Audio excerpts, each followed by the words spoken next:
Hey, it's Kim and I am so excited. I'm excited because I'm going to be unboxing a new pen with you.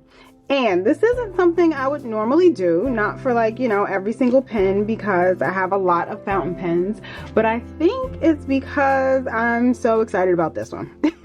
And why not? Also, when I was looking into this pen, I couldn't find a lot of information out there or a lot of visuals to see what it really looks like in person. So I'm hoping that this will be helpful for anyone also equally enamored by this pen. So the backstory, I'll give you a little bit of backstory.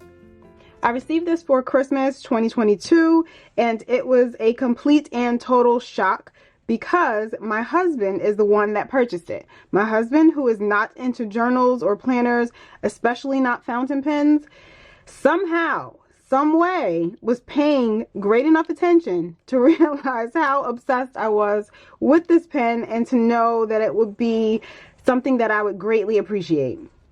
So he was able to get it for me for Christmas, and when I tell you that my mind was blown when I opened this gift, my mind was blown.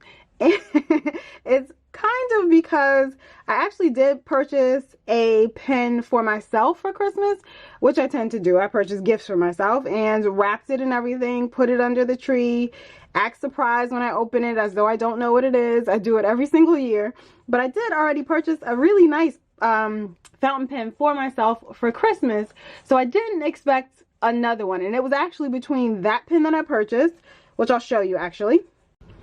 So here is the pen that I got myself for Christmas. It's the Pilot Decimo, and it's in the Water Race.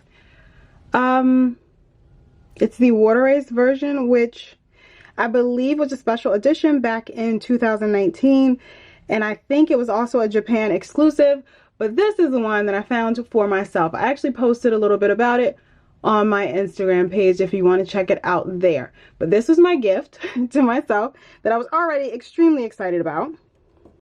And I had narrowed down my choices between that pen and this one. So I chose that pen because this one is a little bit harder to find, this Pilot Decimo. So I was like, let me just jump on it now while I see that it's available, and that's going to be my Christmas present. And of course, because the way I purchase Christmas presents is usually like one for you, two for me, I felt like I still wanted this one. And when I went back a couple of weeks later to try and find it, in an attempt to talk myself out of actually purchasing it, because I didn't want to get both of them. Well, I didn't want to spend the money for both of them, I should say. I couldn't find it anywhere. Could not find it anywhere. So I was slightly heartbroken.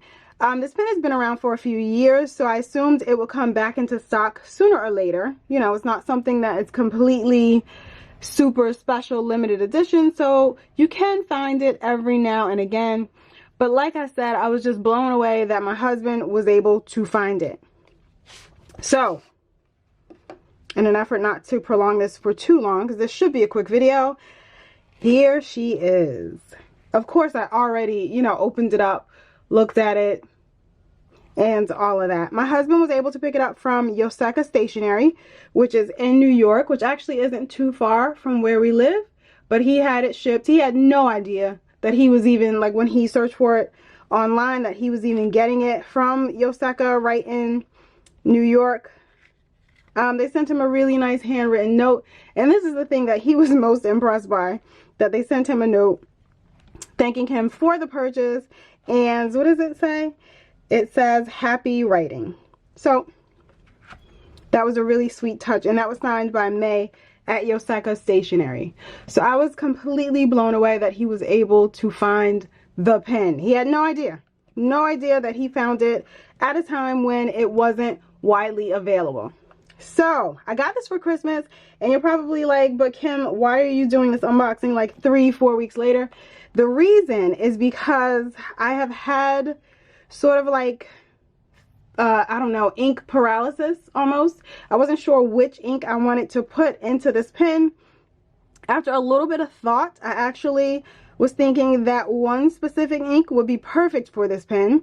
It's an ink that I did have a sample of previously, but decided not to buy a full bottle. I completely ran out of that sample, so of course, I then ordered a full bottle of that ink that I felt was perfect. I ordered that ink, which is the Celluloid Ishigaki in the color Do You. I ordered this ink along with a few other samples that I thought might be perfect for this pen too. I've never felt this way before. I've never felt like I needed to have the absolute perfect ink in a pen until now. So we will be inking this up together. So I have chosen the Celluloid Ishigaki Do You, and it's a very dark ink, close to black with like some brownish undertones. It's not quite, I wouldn't even say it's like a dark brown. It's really like black with brown undertones. It's kind of hard to explain, but it is pretty special, I think.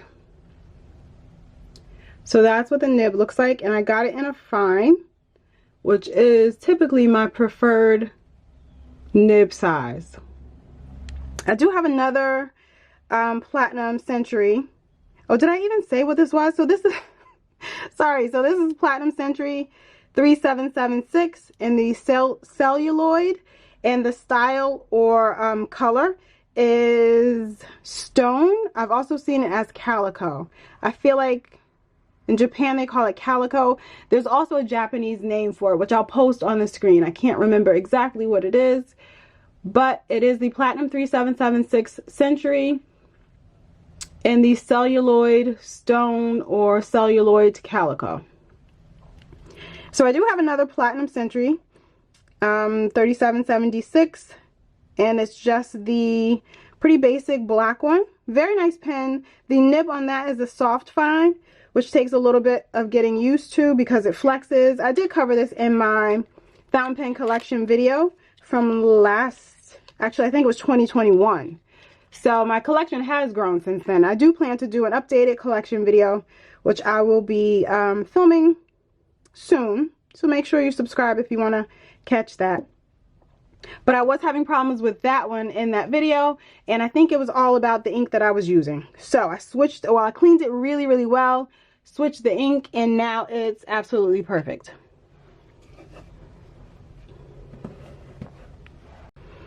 Alright, so I'm going to be inking it up with the Celluloid Ishigaki Do You, and I will do a bit of a writing sample also, because why not? We're here, why not? And this one does come with a converter, and it's the gold platinum converter to match, obviously, the gold detailing on the pen. And I am going to fill up the converter all the way. I am pretty sure that I do like this ink and will use it pretty often to use it up. And of course, there's ink all over my fingers. Alright, so let me close this up before we make a mess. And we'll close this up.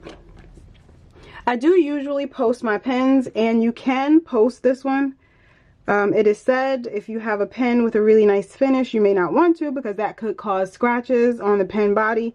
So I don't know if I will always post it. We'll see. I'm not super sensitive to like the weights in my hand. Like if I need it posted or prefer it not to be posted, we will see. But there she is, and I'll give you a really quick writing sample just to make sure that the ink has, you know, fully filled the nib.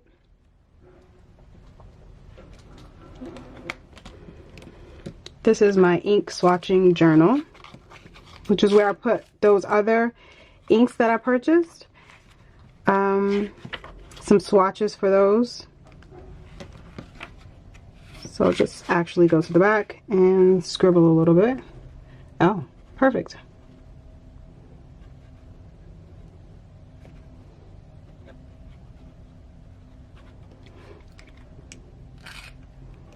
And it is as perfect as I thought it would be. So alright, we'll sit down and do that writing sample together right now. Because I'm left-handed, I do recognize that this may not be the most ideal position from which to provide a writing sample, but it's the best that I have considering it's pretty gloomy and dark outside. So I'm trying to work with the lighting instead of setting up lights.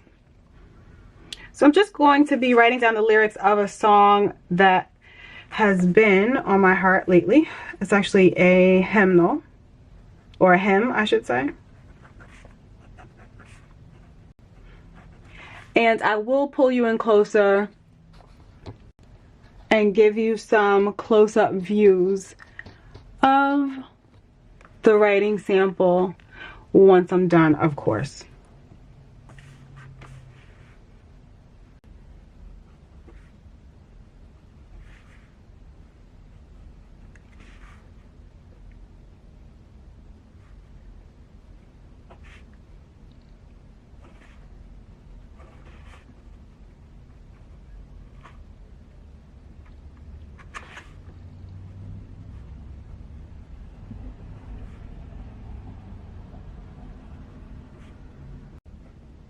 I can certainly say this pen writes super smooth. The fine nib is actually not as fine as I thought it would be, but that's a nice surprise. I don't like when fine nibs are a little bit too fine. And that's kind of why I tend to shy away from extra fine nibs, unless maybe if it's like a German branded pen or something. But typically for Japanese pens like Pilot or Platinum or Sailor, maybe even Sailor, I will go with a fine over an extra fine. But this one and this ink, which I will say that Sailor Shikiori ink tends to flow very smooth for me. I never have any problems. I've never had one that was too dry or anything. Pilot or Rushizuko inks are a bit wetter in my opinion than Sailor Shikiori, but both work extremely well. So if I had a pen that's a dry writer or one that's super extra fine, I would normally choose a Pilot or Rushizuko ink to go in it, so that, you know, it flows easily and it doesn't feel too dry as I'm writing with a really fine nib.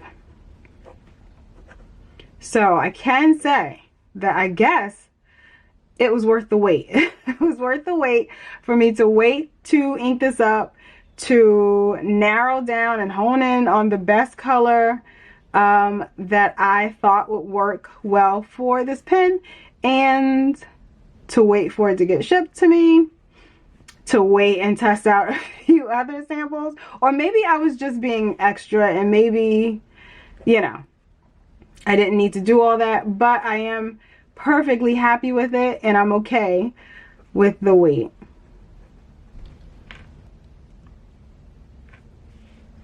My writing sample is all done. This pen is love, just as I had imagined it would be. And I do have to say that I feel like seeing it in person does a lot more than seeing it in the photos, because there's like a lot of depth in the different colors in the barrel. There's some parts of the lighter color that almost look iridescent and quite frosted, I would say. But I do feel like this is a very beautiful pen, and I would say if you can get your hands on it, to go for it. Like I said, there is a tortoise version, and if anyone knows me well, they know that I love tortoise. The pattern, the shadings of the different colors of brown. And while I did get the Pilot Decimo in this version that is very tortoise-like, honestly, after holding this pen, I can say that I definitely would not turn down an opportunity to get the 3776 celluloid in the tortoise version either. I think they're great pens to add to any collection. Oh, and I will say about the nib, so like I said, I have the fine nib and it does write really well, really smooth. It really glides across the paper, and there is a bit of feedback. I think a lot of times, I guess in my mind, feedback can be confused with scratchiness, but I think of scratchiness as it's literally scraping the paper and you can kind of feel that, or the vibrations of that as you write, whereas feedback, in my opinion, is more so you kind of just hear like the scratchiness of the pen. It's almost like more of an ASMR type of experience when you're writing with a fountain pen. So some pens have that sound a little bit more than others, and I do think platinums are known to have that feedback. So if that bothers you, if you don't like feedback, then maybe it's not the one for you, but it's absolutely not scratchy. It doesn't feel like you're scratching into the paper. It's not that kind of experience. And like I said, I'm not sure if you can tell on the page, but the Sailor Shikiori and the Do You color is very much or very close to a black ink, but it does have like a brown undertone. And you can get a little bit of that there. So there ends my review of my new and beautiful Platinum 3776 Century in the celluloid stone, or celluloid calico. And I think if you're on the fence about getting it, get it. Just do it. Just get it. It's a very beautiful pen and you will be happy with it. Thanks for watching. Be on the lookout for my updated fountain pen collection video that should be coming out in the next few weeks. Make sure you subscribe so you don't miss that one. And I'll see you in the next video.